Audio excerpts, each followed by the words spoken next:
அனைவருக்கும் வணக்கம். இன்றைய பதிவில் நாம் காண இருப்பது அரச பதவி என்பது எவ்வளவு கடினமானது, அது அவ்வளவு எளிதல்ல என்பதை விளக்கும் பொருள் உடைய ஐயன் வள்ளுவனின் வாக்கு.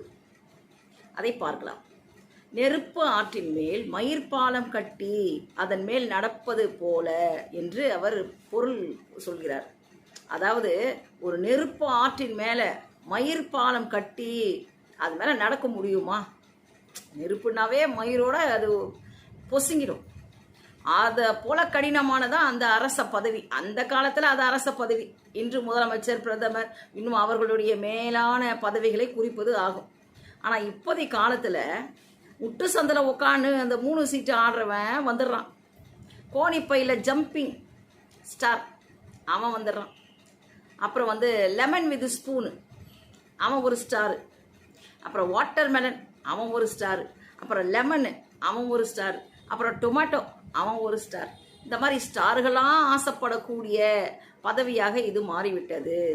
காரணம் என்னன்னா, அவங்க என்ன நினைக்கிறாங்க, விஜய் ஐயா நடிகர் தானே, அவரே சிஎம் ஆயிட்டாரு, நாங்கள் ஆயிட மாட்டோமா அப்படின்னு நினைக்கிறாங்க. இந்த தருதலிங்கெல்லாம் இப்படி ஒரு முயற்சி எடுத்துன்னு இருக்கிறானுங்க. அதுக்கப்புறம் இன்னொரு கும்பல் ஒன்று இருக்குது. அது யாருன்னா, முன்னாள் அரச பதவியை அனுபவித்தவர்கள். அதெல்லாம் நீங்களே போட்டுக்கோ. பாதி பேர் அவனுங்க என்ன பண்ணுறானுங்க, ஒரு சாவு வீட்டில் அவனுங்க தான் பணமாக இருக்கணும், கல்யாண வீட்டில் அவனுங்க தான் மாப்பிள்ளையாக இருக்கணும்னு அவனுங்க மைண்ட் செட்டு வச்சுக்கிட்டானுங்க. எப்பவுமே லைம் லைட்லேயே இருக்கணும். நம்ம லைம் லைட்லேயே இருந்தால் நம்மளோட பதவி, பணம், அதிகாரம், அந்தஸ்து, அப்புறம் சொத்து பத்து இதெல்லாம் எப்படி காப்பாற்றிக்கணுன்றது அவனுங்களுக்கு ஒரே எண்ணம், அது மட்டும்தான். அப்போது அவனுங்க யார் கால் கீழே விழணுன்றது அவனுங்க டிசைட் பண்ணிக்கிறானுங்க. காலில் விழுந்தே பதவியான சுகத்தை அனுபவிச்சவங்களுக்கு யார் காலாவது தேவைப்பட்டுனே இருக்கும். அதனால் வந்துடுறான். தன் சொந்த கட்சியை தூக்கி போட்டுட்டு தன் சொந்த மக்கள், தனக்கு ஓட்டு போட்டு தேர்ந்தெடுத்த மக்களையும் விட்டுட்டு தன் சுய நலத்துக்காக அவரை தேடி, திரு விஜய் ஐயாவை தேடி ஓடிக்கொண்டிருக்க சாரையாக ஓடுறானுங்க.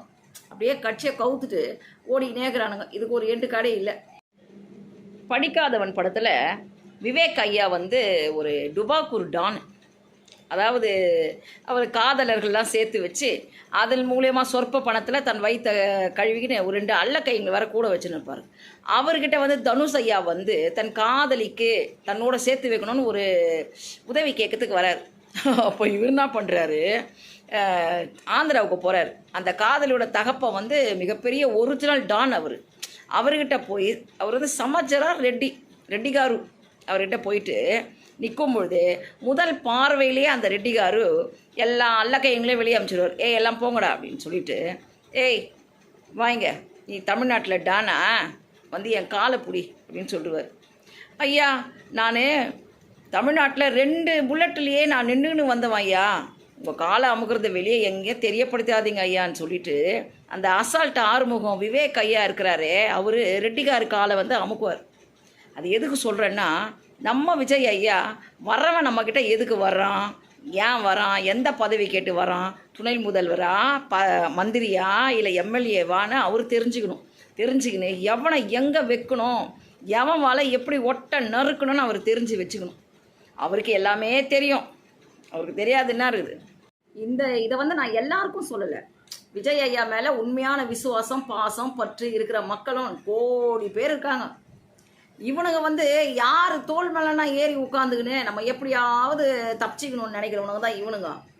இப்போது இவனுங்க உண்மையாகவே விசுவாசமான ஆளுங்களாக இருந்தால் இவர் தனியாகவே நின்னார்ல, ஆட்சியிலையும் பங்கு தருவேன், அதிகாரத்துலையும் பங்கு தருவேன்னு சொல்லும் பொழுது இவனுங்களும் வரல. அது இல்லாமல் அவர் கரூர் பிரச்சனைக்கு எவ்வளோ பெரிய பிரச்சனை நடந்துச்சு தமிழகத்தில். ஐயா நான் இருக்கிற உங்கள் கூடன்னு சொல்லி எவனாவது வந்தானா, ஜெயிச்ச பிறகு வர்றவனுங்களை இவர் சேர்க்கவே கூடாது. சேர்த்தா தனக்கும் தன் கட்சிக்கும் தமிழ்நாட்டுக்கும் மிகப்பெரிய கலங்கம். அது ஐயாவுக்கு தெரியும். இவனுங்களை எங்கே வைக்கணுமோ அங்கே வைக்கணும். அப்படி வைப்பாருன்னு நான் ஆசைப்படுறேன். நன்றி, வணக்கம்.